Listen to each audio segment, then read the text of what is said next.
Faith Under the Lights podcast. Make sure to subscribe and share.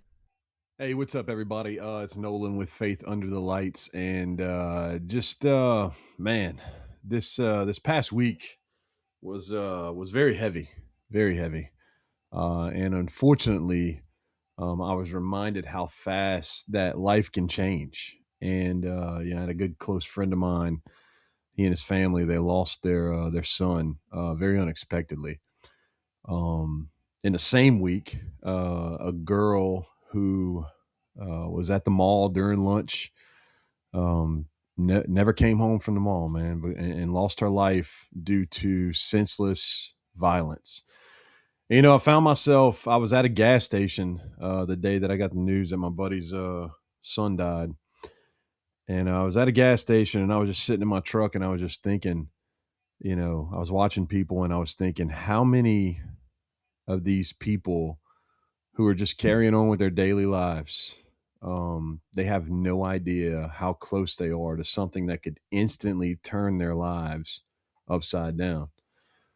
And I was stricken with grief and I had tears rolling down my face, and just that thought popped in my head, and it hit me right then and there. It hit me that we wait way too long to love people. We really do.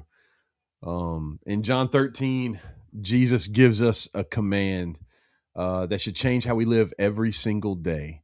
He says to love one another as I have loved you. In fact, um, John 13, verse 34 and 35, I really want to kind of dive into that. And that's what I really want to break down today. Um, he says, a new commandment I give to you, that you love one another, even as I have loved you, that you also love one another. By this, all men will know that you are my disciples if you have love for one another. I read that verse, and what's crazy is some of the context about that is that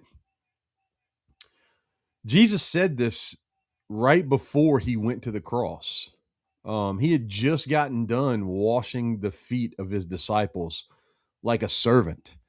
He was down on the floor. He washed their feet, and one of those men in that room was about to betray him, and he knew about it. And he knew that suffering was coming. He knew the pain that he was about to endure on the cross.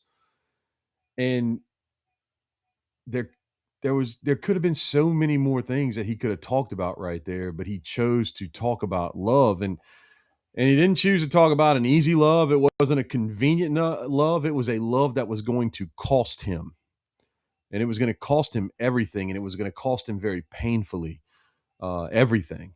And the love that Jesus talks about, that he wants us to give to one another, it's a love that sacrifices. Because Jesus didn't just say it; he actually lived it. He lived it out. It's a love for people that you don't even know. Those people that were walking around at the gas station. You don't know, because you don't know what every person that you pass. You don't know if they're carrying something that you can't even see. You don't know if they just went through an unimaginable tragedy. They just got some terrible news about their health, or lost a loved one, or lost a job. You have no idea what these people are going through that you rub shoulders with every day in your normal life. And Jesus talks about a love, the love that he's telling us to love people with. It's a love that looks past differences. Because Jesus didn't love people because they were like him. He loved people because they needed him.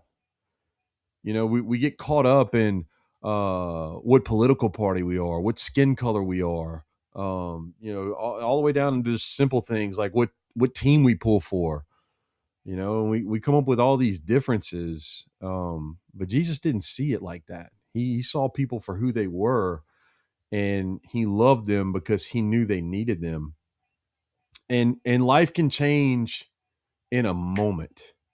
Those two things that I talked about right in the beginning, that was a moment in their lives where those people's lives were completely shattered. You had two families that went from going from an everyday normal day to planning a funeral for a 17-year-old kid. And so the world is hurting, right? The world's it's dark, it's broken. Um, and the answer isn't more opinions, right? It's not what you think or anything like that. It's the love of Christ lived out through us as Christians. If we are disciples and we aren't loving others the way Christ loves us, then we are completely missing the boat. And so this is going to be a short one. I don't want you. I want you guys, just don't wait for tragedy to show love. Right? Love people today like you might not get a chance tomorrow. Right? The stranger, the family member, how when's the last time you told, somebody in your home that you loved them? When's the last time you showed them that you love them? And so we need to do what Jesus says, to love one another as he has loved us. And I know what I've done, to cause Christ to go to that cross for me. And he did it because he loved me. And so who am I to deny somebody else that same love? And so, oh man, I want to dedicate this episode to the family of Brady Clement. Young man that was just, he left too soon.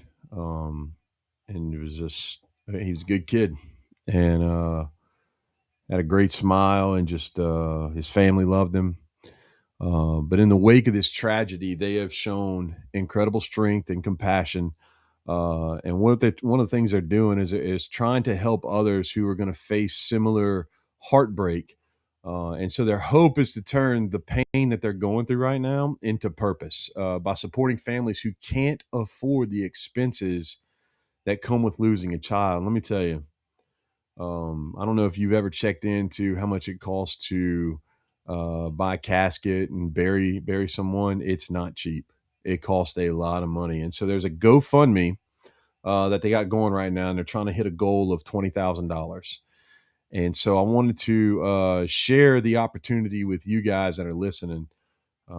If you want to honor Brady, and donate to this, no amount is too small. You can donate whatever you want. But in the comments, down below this video, or if you're on the YouTube channel, it'll be in the description. There's going to be a link to the GoFundMe page that has been created to start the Brady Clement Foundation. And so if you'd like to donate in honor of Brady, the family would be very grateful. So, um, go out there and love somebody today. That's what this world needs. It's got enough hate. It's got enough sorrow. It's got enough darkness. Change the environment around you by loving them the way Christ loved you. Thanks for listening. We'll see you tomorrow.